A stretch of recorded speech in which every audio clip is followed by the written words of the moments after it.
तो डॉक्टर साहब आप ये कह रहे हैं कि ये जो जंग है ये मज़ीद तवील हो सकती है या होने जा रही है? तवील हो गई ये जंग। और इसमें अभी तो ये इतलात आ रही हैं कि लेबनान का जो फ्रंट है वो इसमें वहाँ पर भी वो भी खुल गया है, और जो मगरिबी किनारे पे लोग रिहा हुए थे शायद उनको भी दोबारा गिरफ़्तार करने शुरू कर दिए। वहाँ पर भी ज़ाहिर है कि अब एक प्रॉपर जंग है।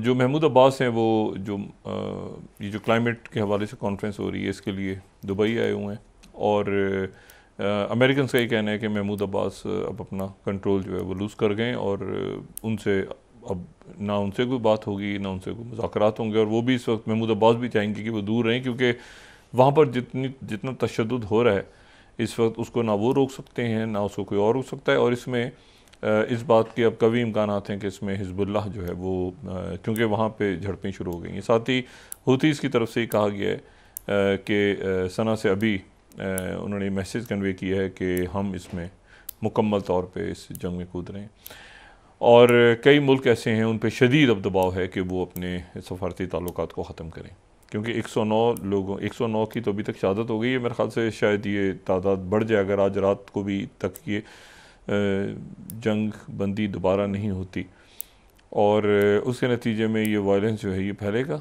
और फिर ये वायलेंस जो है ये ना सिर्फ ये फैलेगा बल्कि इसमें दूसरे मुल्क इन्वॉल्व हो जाएंगे, और इसमें इन्वॉल्व हो जाएंगे और वो मतलब हो जाएंगे, बस मतलब वो एक सेकंड हो जाएंगे, ठीक है।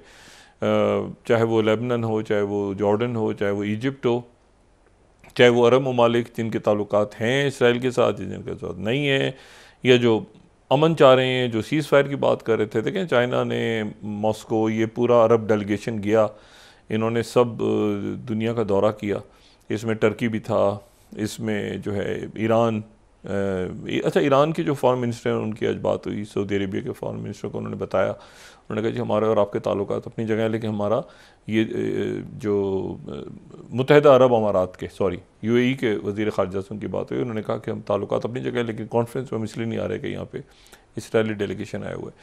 तो ये जब आप इसको जंग को ले जाते हैं ना समंदर तक, और आप इस जंग को ले जाते हैं फ़ज़ाओं तक, और आप इस जंग को ले जाते हैं कि जी असैसिनेशंस, तो फिर इसमें मुख्तलिफ़ पार्टियाँ आ जाती हैं। ये हमेशा होता है। ये इतनी ये ग्रे जोन में जंग है ना, ये कोई ब्लैक एंड वाइट नहीं हो रही, ये जंग कोई ब्लैक एंड वाइट नहीं है, ये ग्रे जोन वॉरफेयर फिर इसमें स्टार्ट हो जाता है। किसने मारा, कहाँ मारा, कैसे मारा, किस जगह अटैक हुआ, कैसे हुआ, कहाँ से रॉकेट्स आए थे, कहाँ गिरे, कैसे गोलियाँ किसने मारी, कैसे चली, कैसे, तो मतलब है कि ये फिर एक मसला बड़ा ख़राब होना शुरू हो जाता है। इसमें बॉम्बिंग्स होनी, और वो उस वक्त तो जब ये हुआ था ना, जब ये 70s या 60s के अंदर, जब ये मैंने आपसे कहा ना ये मुजाहिदीन नहीं कहलाते थे, फ़लस्तीनी फ़दाईन कहलाते, अपने आप को फ़दाईन कहते थे। अगर उस ज़माने में लोगों को याद हो तो ये मुजाहिदीन का लफ्ज़ तो ज़्यादा इस्तेमाल होना शुरू हुई अफ़गान वॉर के अंदर, लेकिन उससे पहले जो है ना ये फ़लस्तीनी फ़दाईन कहते थे कि हम जाने साथ देंगे, यानी हम अपनी जान दे देंगे। तो मसला ये है कि अब ये तवक्को हो रही थी कि इतने 13-14 हज़ार 15 हज़ार के करीब शहादतें हो गई। मैंने कहा ना बहुत से लोग जो अस्पतालों में बच्चे गए थे, औरतें उन दम तोड़ गए, तो ये तवक्को हो रही थी कि शायद ये जंग बंदी तूल पकड़ जाए। लेकिन ये जंग बंदी चूँकि अब इसराइल की बका का, ये बात मैंने बहुत पहले की थी कि ये उनकी एग्जिस्टेंस का सवाल है। 2 रियासती फार्मूला जो है वो इसराइल को ख़त्म करता है, ठीक है। बॉर्डर्स अगर दोनों, ये बात कल भी की थी मैंने और पहले भी, कि 2 बॉर्डर्स अगर मिलते हैं आपस में तो दरमियान में फिर इसराइल में है क्या। एक तरफ जो है वो गज़ा है, और गज़ा के साथ समंदर है, और समंदर के अंदर वसाइल हैं, ज़खायर हैं, ठीक है, वहाँ पे ऑयल है और गैस है। और मगरिबी किनारा जो है यहाँ पे मस्जिद अक्सा है, और ज़ाहिर है उसके साथ ही जो ज्यूज़ हैं और क्रिश्चियंस हैं और उनके सारे मुक़द्दस मकामात हैं। तो बाकी तल अवीव में है क्या? तल अवीव में तो कुछ भी नहीं है ना। तो उसमें वो तो बीच में वही गोल्डा मेयर वाली बात कि हमें ऐसी जगह छोड़ दिया जहाँ तो मशरिक़ वस्ता में जहाँ पे कोई कुछ है ही नहीं, तो वो वहाँ पर क्या करना है उन्होंने। तो इशू ये है कि अब उनकी एग्जिस्टेंस, और फिर दुनिया भर में ये मुसाद का मामला है। साथ ही इसको अगर आप लिंक करें तो वो अब इसमें देखें, चूँकि 2 मुल्कों का एक साथ आया है ये सामने। एक तो ये कि अमेरिका ने इस वक्त जो ये बात की है, अब इसे सोचा जा सकता है, तज्जिया किया जा सकता है, कोई इस पर हतमी बात तो सामने नहीं आती कि इस वक्त अमेरिका ने ये बात जो की है कि इंडियन इंटेलिजेंस जो है, इंडियन इंटेलिजेंस के लोग जो हैं वो मुलव्विस थे अमेरिका में असैसिनेशन के लिए, और उसके साथ ही मोसाद ये बात कर रही है।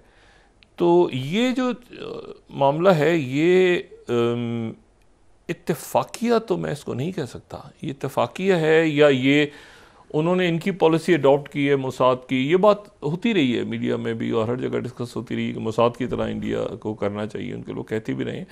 लेकिन उसके नतीजे में अगर इस किस्म के वाक़यात होते हैं और उसमें, और ये देखें कतर के अंदर बड़ा सीरियस मामला है, जो लोग पकड़े गए हैं चंद रोज़ पहले, तो इसको ये गवर्नमेंट, मैं असल में मैं नहीं जानता कि जब पहला इंडिकेटर इनके पास आया था कनाडा का, तो उसको इन्होंने लाइट क्यों नहीं लिया, संजीदा क्यों नहीं लिया। इन्होंने उसको संजीदा लेते, उसको अमेरिका के साथ, बाकी दुनिया के साथ अपने मामला सफारती ठीक करते। तो ये जो असैसिनेशंस वाला काम है ना, भाई लॉबीज हायर करते हैं आगे पीछे दाएं बाएं, आप बहुत और बड़े तरीके होते हैं। आप किसी दूसरे मुल्क के अंदर कत्ल करना और फिर उसका इस तरह से ट्रेस हो जाना, और फिर सेक्रेटरी ब्लिंकन ने भी आज कह दिया कि हम रिजल्ट्स का वेट कर रहे हैं। फ़ायदा कौन उठाएगा? इसका फ़ायदा ज़ाहिर है कि वो क़ुव्वतें उठाएंगी जो कि इसराइल तो बिल्कुल ही पिसेगा ना इसमें।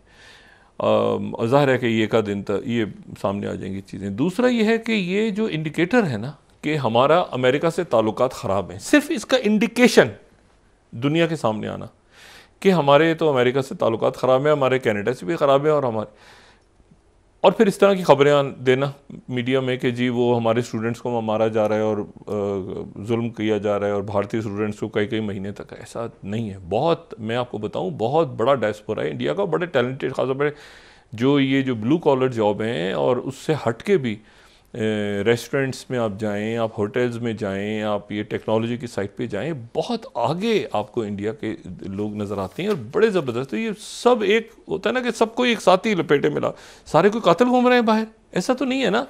तो इसको कहीं सफारत, अच्छा इसका जो बज़ाहिर सबसे ज़्यादा फ़ायदा होगा वो चाइना को होगा कि चाइना अमेरिका के साथ इंगेज है। पहले भी जब चाइना और इंडिया का मसला हुआ तो अमेरिका ने एक लफ्ज़ नहीं अदा किया था। मैं ढूंढता डिस्कस करता रहता था कि चाइना का नाम क्यों नहीं आ रहा इसमें, ये प्रेस स्टेटमेंट में चाइना का नाम क्यों नहीं है। चाइना का नाम कभी भी अमेरिका ने नहीं लिया इंडिया के। तो अब ये जो पूरी सूरत हाल, फिर जनरल विंटर खड़ा है सर पे, तो ये तो आइडियल एक वक्त है सारे लोगों के लिए। उधर वो जंग चल रही है, जंग में ये एक साइड ले ली इन्होंने, इसराइल की साइड ले ली, और ये उसी तरफ कूद पड़े कि असैसिनेशंस भी हो रही हैं, ये भी हो रही है, ये खबरें भी साथ आ रही हैं। साथ ही अमेरिका जो है उसने एक तरह से इनको मोसाद के साथ ले जाके खड़ा कर दिया कि जैसे भाई मुझे मोसाद कर रहा है वही आप कर रहे हैं। अच्छा ये खबर रोकी भी जा सकती थी ना, अमेरिका इसको रोक भी सकता था ना एन उस वक्त जब। अच्छा आपके ख्याल से मोसाद ने आज फैसला किया होगा जो वॉल स्ट्रीट जर्नल ने किया है, जो ये स्टोरी जब आ रही है वॉल स्ट्रीट जर्नल में, फाइनेंशियल टाइम्स में, कि मोसाद असैसिनेशन प्लान कर रहा है, तो उसके साथ ही आपने इंडिया का नाम देकर उसके साथ ही कर दिया कि वो भी प्लान कर रहे हैं। यानी अगर कल को मोसाद ने किसी के थ्रू करवाना हो तो हो सकता है खुद ना करे, वो इंडिया के थ्रू करवा दे। ये भी तो स्टोरी जा सकती है ना, दो ही। ये मुझे जो है ना, ये इसमें मतलब मेरी दुआ है कि ये सुकून रहे दुनिया में, क्योंकि ये मामला जो है ना, ये दो मुल्कों की इंटेलिजेंस एजेंसीज का एक साथ ये कहना, पहले तो ये नेतन्याहू की तरफ से कह देना कि हम मारेंगे पूरी दुनिया में लोग, और फिर ये इंडिया की तरफ से, इंडिया के ऊपर ये इल्ज़ाम लगना, और अमेरिका की तरफ से लग रहा है, जो मैंने कल भी बात की ना, इसमें चाइना, रशिया या यूरोप, अमेरिका है। जो अमेरिका हाथी के पाँव में सबका पाँव। तो ये मैसेज अब जो जा रहा है, तो ये मैसेज तो जा रहा है सारे ही मुल्कों को, यानी जो अमेरिका के इत्तेहादी मुल्क हैं उनको भी जा रहा है, और जो अरब मुल्कों को भी, तो सबको जा रहा है ना कि अमेरिका का फड्डा पड़ा हुआ है इनके साथ जी। तो ये, और चाइना को भी जा रहा है और रशिया को भी जा रहा है। तो ये मेरा ख्याल है कि इंडिया को इसको मामलात को सुधारना चाहिए, और ये जंग बंदी की तरफ अब किस तरह से दुनिया लेके जाती है बीबी नेतन्याहू को, मेरा नहीं ख्याल कि जो बात कर रहे हैं ना कि एक लॉन्ग वॉर चलेगी और पूरा तबाह कर देंगे और सारे दुनिया से फ़लस्तीनी और उनके चाहने वाले जो हैं, जितने जो इंसानियत की बात भी कर रहे हैं, तो जिसमें ज्यूज़ भी हैं, जिसमें मुस्लिम्स भी हैं, क्रिश्चियंस भी हैं, हिंदूज़ भी हैं, सब हैं, तो वो मेरा ख्याल से ऐसा पॉसिबल नहीं है। देखते हैं कि क्या होता है। दुआ है कि मामला बेहतरी कर दें।